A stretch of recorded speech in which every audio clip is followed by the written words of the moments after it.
جب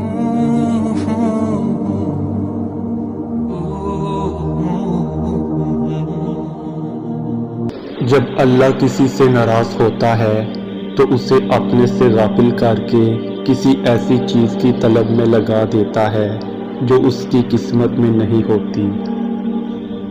یاد رکھو، یہ آزمائش بھی تمہارے رتبے کو بلند کرنے کے لیے اس رب نے رکھی ہے۔ اللہ دور کبھی نہیں جاتا۔ جو دوری تمہیں محسوس ہو رہی ہے وہ دوری بس ایک سجدے سے ختم ہو جائے گی۔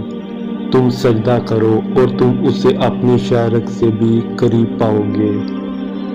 اور جو دوری آئی بھی ہے وہ اس کی طرف سے نہیں، تمہاری طرف سے آئی ہے۔ وہ دور نہیں جاتا، ہم خود ہی دور آ جاتے ہیں اپنی خواہشات کے پیچھے بھاگتے بھاگتے۔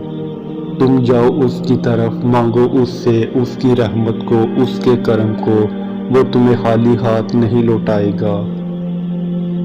اور کبھی بھول کر بھی اپنے دل میں یہ خیال نہ لانا کہ وہ رب تمہیں بھول گیا ہے۔